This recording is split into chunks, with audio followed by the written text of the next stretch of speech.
Hello, welcome to my channel, Drewster's Dojo, where I speak about all things martial arts pertaining to life, health, and self-improvement. Today I'm at the lake near my house.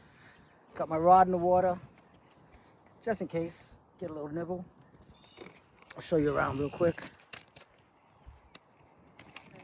It's a little, small little lake here, but very peaceful. I like it. It's in Putnam County, New York. So yeah, today I'd like to talk about the importance of a mantra. So it could be like a sound, but that's not what I'm referring to, like Om, or like the Buddhists do, Nam Myoho Renge Kyo. In that setting, for them, that works without meditation. But I'm talking more, it could be a slogan, something said repetitively, where it's ingrained in yourself, where it becomes a belief, and it's just instinctive. So my slogan is, never say die. And it was ingrained in me while I was boxing, back in the Air Force. And it was by my coach. Every time we're training, at the time I'm like 20 years old or so. I'm 54 now, by the way. And you know, I do jiu-jitsu as well. So every time while we're training initially, every time we're hitting the pads, he waits till you get tired. And when he sees you fading a little bit, never say die. Never, with such emotion and passion, boom, it gets you up, it kind of motivates you. Boom, so you keep on going. And this was over and over for months and months and months.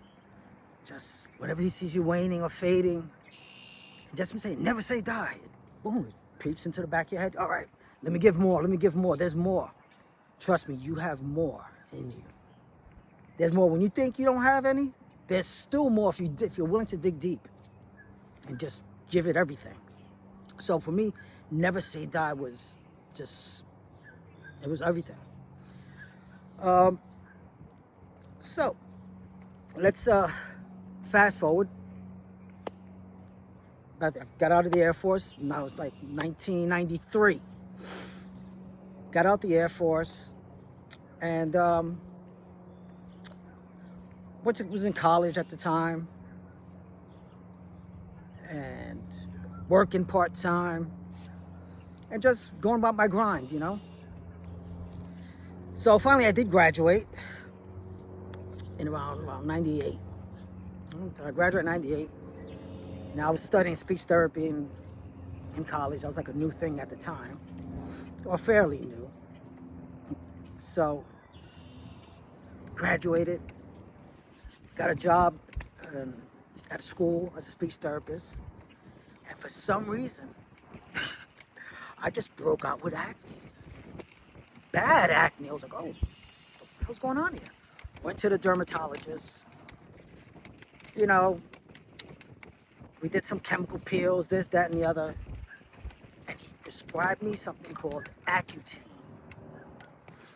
And it was a high, powerful medication that was new on the market. That was supposed to help with acne. It would be some type of acne miracle.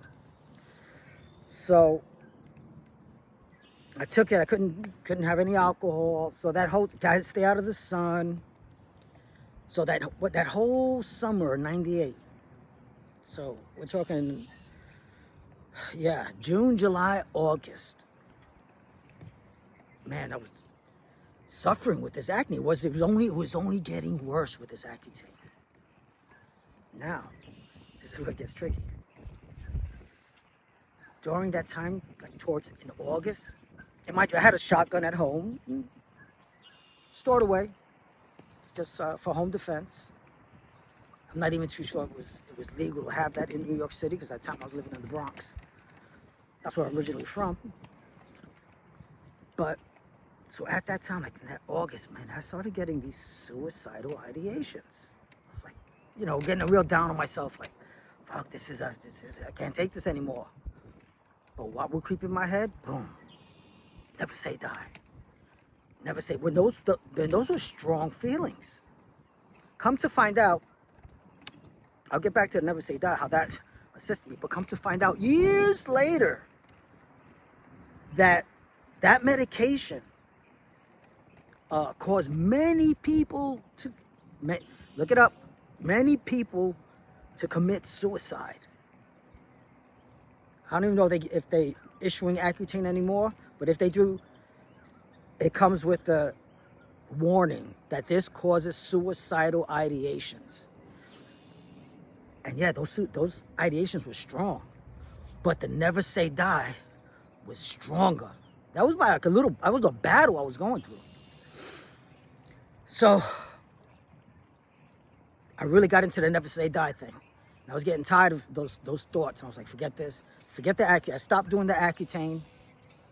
I actually got rid of my shotgun. I gave it to this guy who owned a gas station in my neighborhood, who actually sold me a car. I just gave him the shotgun. I was like, here, take this. I know he's a hunter. He lived upstate. So I was like, here, take this. I don't want it anymore. And at that time also was when computers were coming out. And we had a gateway computer. So, boom, started to go on the internet. And I found this page where it was called the Acne Miracle. And I opened it up. You had to pay whatever it was, $10. And he'll send you all the ingredients to solve your acne. And it was just a list of vitamins and herbs. I can't even remember all of them. I mean, some of them was selenium, high doses of vitamin A, vitamin C, zinc, magnesium. You had to take them all individually. There were some roots you had to get. Can't remember them all. But lo and behold, cleared up. Clear as day. It took about 2 weeks. I say 2 weeks after I started taking that regimen, that my face cleared up. You know, but it was that never say die, that mantra. That was a low point in my life. When you have acne on your face, I'm not just talking about a pimple here. These were like blisters almost. That's how big they were. Boils. And yeah, it really affects your mentality. But that never say die attitude, that never say die, got me through. So, fast forward a little bit. Ended up getting married. I had a child. And, you know, initially everything is great. You know, it's great. But this is where some other thoughts creep in. As a new father, so it must have been when my son was about 1 or 2, you start thinking about, damn, what would happen if I died? Because at the time I was doing the life insurance with the job and all that. And like, damn, what happens if this kid would die before he, before he really gets to know me or anything like that? You know, if just in case things happen. Especially at that time, we ended up moving upstate, well, working in the Bronx. And you're on the Taconic, driving, 50 miles each way, going very fast on the highways. Anything can happen. And when there's an accident, it's deadly. So I was like, damn. That's when the thought crept into me. Listen, I got to make sure he's going to be all right. Just besides the money with life insurance and things like that, he got to be all right in life, So that's why I was like, I have to teach him never say die. And from that point on, I instilled never say die in him. In very much the same ways as my coach did with me. So yeah, I had my son in sports since he was like 5 years old. T-ball, first it's T-ball. Then went to Little League. Then we did, in conjunction with that, then I got him into the martial arts. That's when I got him into ninjutsu. And every time we train, even at the house, take out the pads, pop, pop, pop, pop, pop, pop, pop. Never say, when I see him getting tired, never say die. Never say die. Let's say we're working on a drill during baseball. And he drops the ball and he'll get upset or something. Hey, never say die. Come on, let's do it. And I did that for years and years to really instill it.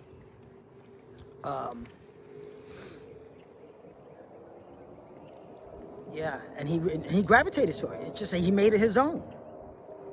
So he did ninjutsu for many years.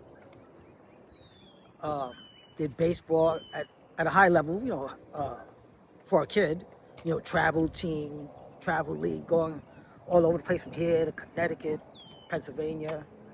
We went up to Cooperstown to play. It was great. Then he wrestled as well at a high level. And that's where he dropped the ninjutsu, dropped the baseball, and it was all about wrestling. From like 8th grade till 12th. And it was great in him so much so, and as you can see, I have tats. He wanted a tattoo as a senior in high school. We had a sign for it. We went over to Jersey because they didn't allow that in, because he wasn't 18 at the time. I think he was 17. They didn't allow that in New York City, or New York, for that matter. So we went out to Jersey, where it was allowed with parental consent. And what did he get? Never Say Die on the inside of his bicep, in Japanese letters. Japanese letters. Yeah. So it was great.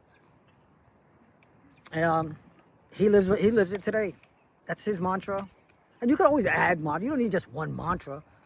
But that was my mission as a father. I got to instill that, because if something would have happened to me, at least I would hopefully rest in peace knowing, hey, he has his never say die attitude. And you need that in life. So that's the message of today, folks. Find yourself a mantra. Something that you can say to yourself repetitively. Maybe some other mantras that I have said, but that I still say here and there, health, wealth, and success. That's a very common one. Just as you walk in, instead of thinking blindly, with intent, hey, health, wealth, and success. Health, wealth, and success. Just to instill it in you, Helps build confidence. But for me, what's in here is never say die. No matter what. Because you're going to get kicked in the nuts in life. It happens. Now what you going to do? You're going to fold up? Or you just get up, brush yourself off and get after it. So thanks for listening, folks.